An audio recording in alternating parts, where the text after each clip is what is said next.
Learn Punjabi with Jagjit sir इस channel which आप सब का एक बार फिर स्वागत है। इस तो पहला वीडियो आप जी देखो, मैं आपको बेनती करता हाँ कि नवीं वीडियो समय सिर प्राप्त करने लिए साडे चैनल को सबसक्राइब करो, नाल ही बैल आइकॉन के बटन को दबाओ। जेकर वीडियो आपको पसंद आए तो लाइक करो तो इस वीडियो को होरां नाल वध तों वध शेयर करो। मां बोली पंजाबी दे पढ़न वाले सारे विद्यार्थियों का एक बार फिर असीं स्वागत करते हैं। 11वीं जमात के लाजमी पंजाबी के वो स्टूडेंट जो कि बुझारतां वाले चैप्टर में कर रहे हैं। अज असीं इसका तीसरा भाग लैके आए हैं और असीं 13वीं बुझारत तो लैके 20वीं बुझारत तक इसनूं फिर दोबारा इसका वेरवा देखना है। इसनूं फिर असीं स्टडी करांगे भी इस बुझारतां विच जीवन के किहड़े पक्ष ले जाते हैं और इन्हां बुझारतां राहीं मनुख के मन नूं उसकी कल्पना नूं किस तरह उजागर किया जाता है, किस तरह उसनूं डेवलप किया जाता है, इस विच बुझारतां की रोल पाउंदियां ने, ऐसी गल सारी कर चुके हैं। लो जी 13वीं बुझारत है, निक्की जी कोली और कनेडा जाके बोली। पहला जो टैलीफोन सी इस तरह के पुराने मॉडल के होंदे सी, हुण इधरों नंबर असीं मिलाते सी और इत्थे दा मिलाया नंबर कनेडा जाके टन टन करके या उत्थे बैल बजदी सी। आ देखो छोटी जी कोली वर्गा टैलीफोन का इंस्ट्रूमेंट है और वो जो दो कोलियां विच कीती हुई आवाज़ है वो इत्थों जिद्दां ही असीं उहदा नंबर डायल करते हैं कनेडा जाके उहदी आवाज़ सुनाई दिंदी है। बड़ी हैरानी वाली गल है, इत्थे कोली है और कनेडा जाके बोली। कोली और बोली नूं मिलाया गया। जदों असीं बोलन की गल करते हैं, कैनेडा की गल करते हैं, सानूं पता लगता है कैनेडा जाके कोई बोलता है तो मतलब टैलीफोन बोलता है। तो असी इन्हां शब्दों चो असी अपना अर्थ, असी अपनी बुझारत का जो हल है वो लभना है। असी हुण 14वीं बुझारत करते हैं। धरती तो मैं रींग के हवा च तारी लावां। रींग का मतलब है जो बंदा पेट के बल चलता है उसनूं असीं रींगना कहने। हुण इह किहड़ा जानवर है जिहड़ा धरती ते रींगदा है फिर हवा विच उड़ जांदा है? हो सकता है चिड़ी होवे, पर चिड़ी ते उडारी होर तरह लांदी। हो सकता है बाज होवे। असीं अगे चलते हैं, तक के अपना था टिकाणा फिर धरती ते आवां। हुण जो बाज है, जो चिड़ी है, वो जमीन तो उडारी भर के आकाश ही जाती है, जिथे उन्होंने चोगा दिखता उत्थे आके फिर दोबारा धरती ते आ जाती है। पर जो चिड़ियाँ ने वो पेट दे वल रींगदियां नहीं है। रींगना का मतलब है जेड़े रैप्टाइल्स टाइप होंदे है, सरीसृप नाम के जेड़े प्राणी होंदे है, पेट के बल रींग के चलते। जिसका बच्चा बहुत छोटा होंदा है तो पेट के बल रींगदा है। हुण इत्थे किहड़ी चीज़ है जिहड़ी पहले पेट के बल रींगदी है फिर हवा च जाती है फिर अपनी जगह दे के वापस आ जाती है? असी फिर इनू अनुमान लगाने, कयास लगाने, इमेजिन करते हैं, सानूं पता लगता है भी यह हवाई जहाज़ की गल है, क्योंकि वो पहले जमीन ते वो रींगदा है, हवा तारी लांदा है। जो उसनूं अपना टिकाणा, अपना डेस्टिनेशन दिख जाता है, उसनूं देख के फिर उस थां ते उतर आंदा है, तक के अपना थां टिकाणा फिर धरती ते आवां। इसका मतलब हवाई जहाज। लो जी अगली है 15वीं, लोहे की भंबीरी। भंबीरी और लाटू बच्चों के खेड दे दो वड्डे खिडौने, दो हरमन प्यारे खिडौने सी। लाटू विच रस्सी बन के उसनूं छड्ड के उसनूं चलाया जाता सी। पर जिन्हां कोलों लाटू नहीं चलते, बहुत छोटे बच्चे, उन्हां दा मनोरंजन करन लई लकड़ी दीयां छोटी छोटियां भंबीरियां बना के उन्होंने हाथ नाल चलाया जाता, हाथ ते चलाया जाता है, जमीन ते चलाया जाता है। रंग बिरंगे रंग ने, बच्चों को चंगे लगते हैं। और जो फिरकी है, जो भंबीरी है ना, यह बच्चों के मनोरंजन का एक छोटा जिहा खिडौना है। हुण लोहे की भंबीरी है, पीवे है तेल, हुण तेल पी रही है। दौड़े है जदों मात करे रेल। इत्थे मात का मतलब माता नहीं, मात का मतलब है किस नूं हरा देना। भी इस तरह की लोहे की भंबीरी है। भंबीरी इत्थे भंबीरी की गल नहीं हो रही, पीवे है तेल। हुण किहड़ी भंबीरी तेल पींदी है? इहदा मतलब गड्डियां की गल चल रही है। दौड़े है जदों मात करे रेल। जदों कार, इत्थे कार भी हो सकती है, इत्थे बस भी हो सकती है, ठीक है, परंतु बस रेल नूं मात नहीं करती, ज़्यादा स्पीड तो नहीं। परंतु जो कार है, जो मोटर गड्डी है, उस बारे गल चल रही है भी लोहे की भंबीरी की तरह। भंबीरी का मतलब इधर उधर दौड़ती है, इस में तेल पैंदा है, तेल पींदी है, इस्तेमाल करती है। और जो दौड़ती है कार, मोटर कार, फिर रेल नूं भी मात कर दी, उसनूं भी पिछे छड़ दी है। इसका मतलब इत्थे बस भी हो सकता है, परंतु इत्थे असीं देखांगे इसनूं मोटर कार या कार कहांगे। हुण इत्थे भी रिश्तियां की गल है। किदां देखो, बड़ी मनोरंजक, बड़ी रोचक चीज़ है भी 3 पिन्नियां बनाइयां, घ्यो विच भुन लियां, बहुत टेस्टी बनियां। हुण इत्थे बंदे किन्ने हो गए? इत्थे सस, इत्थे नूह, इत्थे नणद, इत्थे भरजाई, इत्थे माँ, इत्थे धी। किन्ने हो गए? 6 रिश्ते हो गए। हुण साडे कोल 3 पिन्नियां ने और एक एक वंडनी है। सस नूह, नणद, भरजाई, मावां धीआं एक एक आई, भी 3 पिन्नियां ने और एक एक देनी है पर 6 रिश्ते ने। हुण असीं रिश्तिਆਂ ਨੂੰ किदां बुझना है उस दी गल करते हैं। इत्थे देखो ਇਹ तो होगी सस, ठीक है। हुण ਇਹ होगी सस दी नूंह होगी। हुण इत्थे एक ननद होगी, यानी ये कुड़ी होगी ननद होगी। हुण ਇਹ सस है, ਇਹ नूंह है, ਇਹ ननद है। हुण ਇਹ जो नूंह है इस कुड़ी दी भरजाई लगदी है, और इस तरह यह जो कुड़ी है और यह जो सस है आपस में मावां दी है। यदा मतलब 3 पिन्नियां और 3 ही रिश्ते है। इत्थे 3 जनानियां ने, एक सस है, एक नूंह है, एक उन्हां दी धी यानी ननाण है। यदा मतलब यह सस है, यह नूंह है, यह ननद है। यह जो नूंह है इस ननद की भरजाई है, और यह जो छोटी कुड़ी है, यह जो सस है आपस में मावां धीआं ने। 3 पिन्नियां 3 रिश्ते ने, पर उन्हां दे आपसी रिश्ते अलग अलग ने। एक सस है पर वो कुड़ी दी माँ भी है, एक नूंह है वो इस कुड़ी दी भरजाई भी है।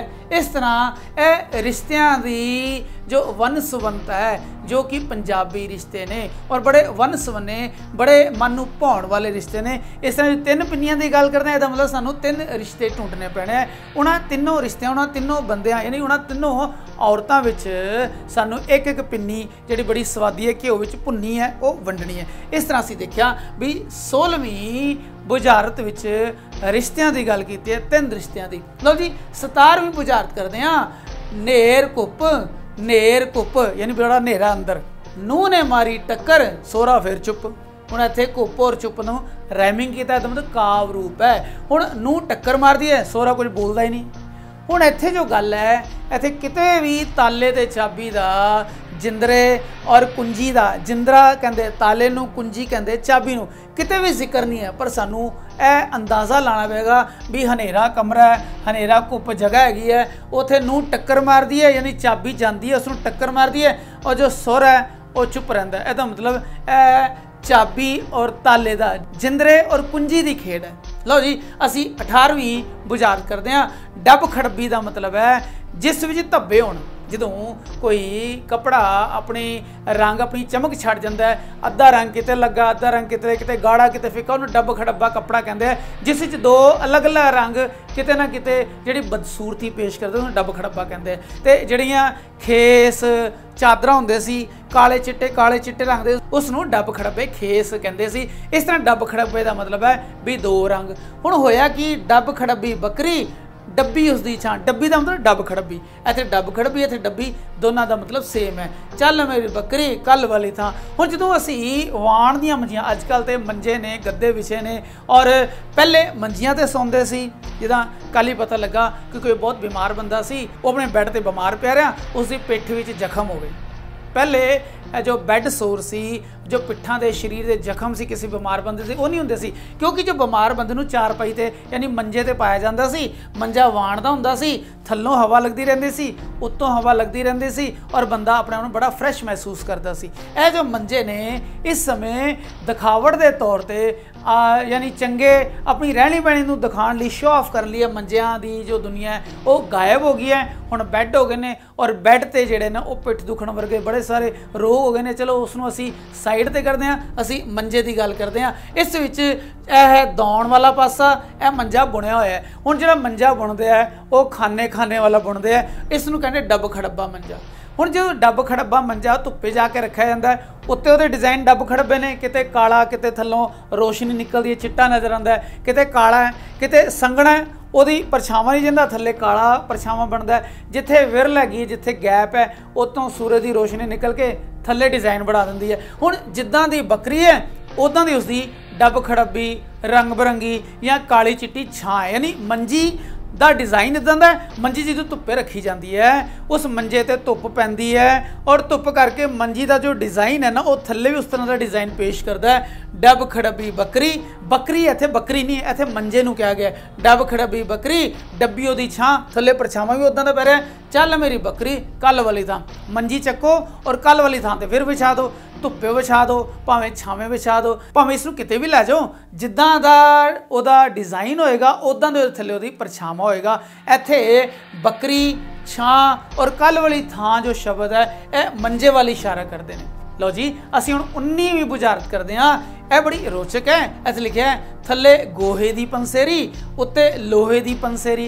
पंसेरी का मतलब होंदा 5 किलो भार, 5 किलो का बट्टा यानी जिस नाल भार तोलिया जाता है, 5 किलो जिसनों धड़ी भी कहा जाता है। यानी थले गोहे 5 किलो गोहे लाए ने, यह सिर्फ एक अंदाजे के तौर पर। उपर लोहे की पंसेरी, पंसेरी का मतलब लोहे का भार, यदा मतलब उत्ते तवा पिया होया है, उत्ते गुदगुदिया, गुदगुदिया का मतलब रोटी। जो रोटी गर्मी च सेक च थलों तवे नूं लकड़ां दा गोहियां दा सेक लगता है, उस सेक नाल जो रोटी है वो फुल जाती है, गुदगुदी हो जाती है, नरम हो जाती है।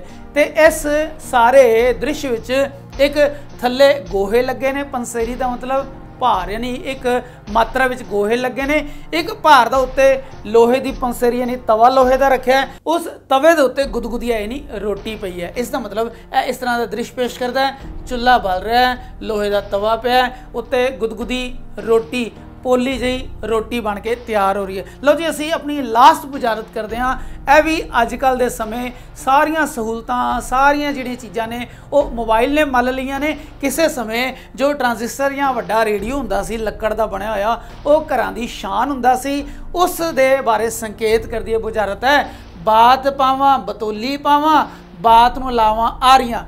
यह जो सैट ऑफ वर्ड्स है यह बड़िया सारिया बुझारतां विच जिहड़ा वो पाया जाता है। बात पावां बतौली पावां, बात नूं लावां, इस डैश की जगह कुछ भी वरत सकते हैं तां जो आरियां और करारियां नूं राइम किया जा सके, उसनूं असी तुकांत के तौर पर मिला सकीए। इत्थे लिखिया बात पावां बतौली पावां यानी मैं तेनों कहानी सुनानी हाँ, मैं तेनों बुझारत पानी हाँ, कहानी विच बात नूं लावां आरियां भी बात नूं मैं आरियां लानी है, मतलब उन्होंने तिखा कर दियाँ। ज्यों ज्यों ਉਹਦੇ ਕੰਨ ਮਰੋੜਾਂ भी इदां ਦੀ एक चीज़ है, मैं तेनों बात पा रही हाँ, बुझारत पा रही हाँ, तेनों कहानी पा रही हाँ, तेनों बुझ रही हाँ भी इदां दी बड़ी कोई तिखी चीज़ है।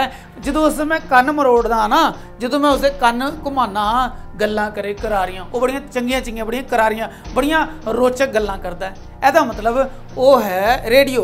रेडियो दे स्टेशन सैट करने लई इत्थे जो बटन है उसनूं घुमाया जाता सी, इत्थे सूई हुंदी सी जिहड़ी अगे अगे चलदी सी, फिर उसनूं ट्यून करदे सी, किते बिसल मारदा सी, किते चूं चूं दी आवाज़ हुंदी सी, किते साफ स्टेशन लग जांदा सी, फिर किते समाचार आ रहा है, किते खेडां दा प्रोग्राम है, किते भैणां दा प्रोग्राम है, किते किसान भाइयों का प्रोग्राम है। इस तरह अलग अलग जगह पर जो स्टेशन से गल्लां करते सी, पर गल्लां बड़ियां करारियां करते सी, क्योंकि पुराने समय जो ट्रांजिस्टर रेडियो का शौक सी यह लोगों च बहुत हरमन प्यारा सी। ते इत्थे रेडियो की गल कीती है, मैं तेनों बात पानी हाँ, तेनों कहानी हाँ, बुझारत पानी हाँ, तू उसनों बुझ भी इस तरह की किहड़ी चीज़ है। वो मैं ज्यों ज्यों कन्न मरोड़दा गल्लां करे करारियां, वो बड़ियां सुंदर गल्लां करता है। ਇਹਦਾ मतलब असी रेडियो की गल कर रहे हैं। हुण जिहड़े तुहानूं प्रश्न उत्तर आउणगे उन्हां प्रश्नां उत्तर च मैं हुण तक देखिया भी जो असी टप्पे कीते सी या होर रूप कीते सी, उन्हां विच सानूं पूरे दे पूरे टप्पे पूरे दियां पूरियां बोलियां याद करके उत्तर विच लिखने सी।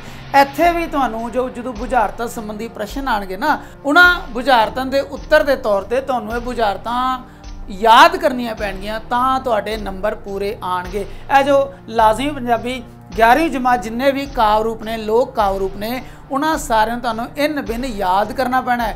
वो किहड़ी बुझारत है जिसका मतलब यह है, यह मतलब किस बुझारत है, इसका मतलब तुहानूं दोनों पासों उस बुझारत नूं याद करना चेते करना पैना है। लो जी असीं हुण करते हैं इसके प्रश्न उत्तर।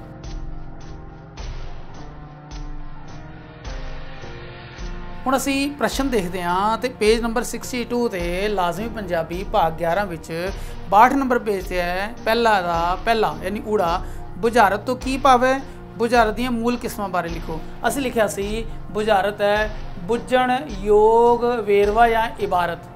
ਇਹ जो बुझारतां है जीवन के हर पक्ष ते सूत्र यानी हिंट दे शैली नाल अड़ाउणी यानी पजल पेश करदियां ने। इसे प्रश्न का दूजा भाग है भी इसदियां मूल किस्मां, इसदियां दो मूल किस्मां ने, एक तो पद यानी कविता रूप है, एक गद यानी वार्तक रूप है। जो पद है उस तुकांत का मिलना बहुत जरूरी है, परंतु जो गद है यानी वार्तक उस विच है जरूरी नहीं। दूसरा प्रश्न है ऐड़ा। पहले का ऐड़ा पेज नंबर 62 ते बुझारतां दा साडे जीवन विच की महत्व है। असीं लिखांगे बुझारतां दा साडे जीवन विच बहुत महत्व है, यानी अहम महत्वपूर्ण रोल है।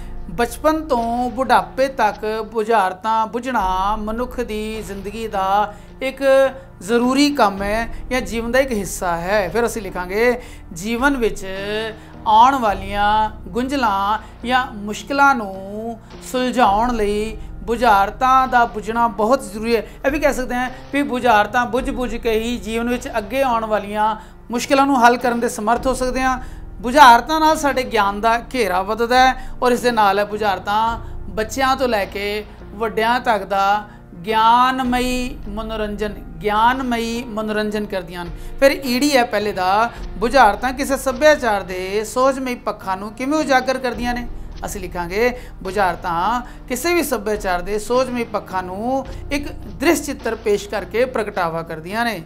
इस दृश्य चित्र विच अलोकार बिंब यानी अनोखे बिंब वरते जाते हैं। इस बिंब नाल उस बुझारत का अर्थ पिछों उभारिया जाता है, वो सुझाया जाता है। उत्तर बुझारत के अंदर ही लुकिया होंदा है। अपनी कल्पना की उडारी नाल जो बुझारत बुझण वाला है उसनूं बुझण की कोशिश करता है और इस नाल जो उस सभ्याचार विच रहण वाले लोग ने वो अपनी बुद्धि नूं तीखण करते हैं, अपने ज्ञान के घेरे नूं विशाल करते हैं। सस्सा है पहले दा ही बुझारत बुझण ते पुछण दा समा किहड़ा, बहुत छोटा आंसर है। इस आएगा रात नूं सौण तो पहला या सौण समय। फिर खालिस्तान विच है, वो जो खालिस्तान है दूसरा खाली थावां भरो, बुझारतां ते आधारित निम्नलिखित थावां पूरियां करो। पहला उड़ा निक्की जी कुड़ी, फिर खाली थां है लै परांदा तुरी। फिर ऐड़ा है डैश पो माग विच थोड़ी, खाली थां भरांगे सावन भादों बहुत चलत है, पो माग विच थोड़ी। ईड़ी है दो कबूतर कोलो कोली खंभ उड़ा दे काले। फिर खाली थां ते लिखांगे ना कुछ खांदे ना कुछ पींदे रब उड़ा नूं पाले यानी अखां। फिर सस्सा है नेर कुप नूह ने मारी टक्कर। फिर खाली थां ते भरांगे सोरा फिर भी चुप। हा है खाली थां च भरना है डब खड़बी बकरी डब्बी ओदी छां, खाली थां है चल मेरी बकरी कल वाली थां। इस तरह से देखा भी पेज नंबर 62 के सारे प्रश्न करने हैं। संखेप रूप में आओगे या MCQ में आओगे असी पूछ सकते हैं या सानू प्रश्न आ सकता है भी यह किहड़ी शैली विच बुझारतां बुझियां जांदियां ने। असी कहांगे यह सूत्रिक यानी हिंट्स की शैली विच बुझियां जांदियां ने। अड़ाउणी का साहित्य स्वरूप की है, अड़ाउणी का साहित्य स्वरूप है बुझारतां। फिर असी कहांगे बुझारतां नूं किस शैली विच बुझिया जांदा है, असी कहांगे संबोधन की शैली विच इसनूं पुछिया जांदा है। अगला प्रश्न है बुझारत का उत्तर कित्थे लुकिया हुंदा है, असी कहांगे बुझारत के अंदर लुकिया हुंदा है। मनुख जीवन दीआं गुंझलां सुलझाउण दे समर्थ कौन बनांदा है, बुझारतां बुझणा। बुझारतां किवें पुछिया जांदे ने, असी हुण दस्सिया संबोधन शैली विच पुछिया जांदियां ने। बुझारतां दे किन्ने रूप ने, तीन रूप किहड़े ने, बहुत छोटे मध आकारी और वड आकारी यानी वड्डे साइज़ दियां बुझारतां। फिर असी आखिरी पूछते हैं भी इसनूं किस समय बुझिया जाता है, किस समय बातां पाईयां जांदे ने, बुझारतां पाई जांदे ने, असी कहांगे सौण तो पहला। इस तरह से देखा भी बड़े सारे प्रश्न सी जिन्हां दे उत्तर असी उस समय पा सकते हैं जदों असी इस पाठ पुस्तक नूं पढ़ के इसका अभ्यास करांगे। और यह जो वीडियो इस मकसद लिए भी है, एक तो मकसद है भी तुहानूं जो लाजमी पंजाबी 11वीं जमात के विद्यार्थी है उन्हां नूं बुझारतां बारे ज्ञान हो जाए। अगली गल है कि बुझारतां दे संसार नूं होर जानन की कोशिश करो तां जो इस बुझारतां नूं जान के जो अगली पीढ़ी है इस समय अगली पीढ़ी बुझारतां वर्गे एक अनोखे काव रूप काव रस्तों जिहड़ी अनजान है अगे नहीं जा पा रहा, यह जो विरसा है आप जी अगे बेनती है आप भी बुझारतां बुझो होर बुझारतां इकट्ठियां करो तां जो इसनूं असीं अपनी अगली पीढ़ी नूं दे सकीए। इजाजत दिओ। वाहिगुरू जी का खालसा वाहिगुरू जी की फतेह। नवीं वीडियो समय सिर प्राप्त कर ਲਈ ਸਾਡੇ ਚੈਨਲ ਨੂੰ ਸਬਸਕ੍ਰਾਈਬ ਕਰੋ, ਨਾਲ ਹੀ ਬੈਲ ਆਈਕਨ ਦੇ ਬਟਨ ਨੂੰ ਦਬਾਓ। ਜੇਕਰ ਇਹ ਵੀਡੀਓ ਆਪ ਨੂੰ ਪਸੰਦ ਆਏ ਤਾਂ ਲਾਈਕ ਕਰੋ ਤੇ ਇਸ ਵੀਡੀਓ ਨੂੰ ਹੋਰਾਂ ਨਾਲ ਵੱਧ ਤੋਂ ਵੱਧ ਸ਼ੇਅਰ ਕਰੋ।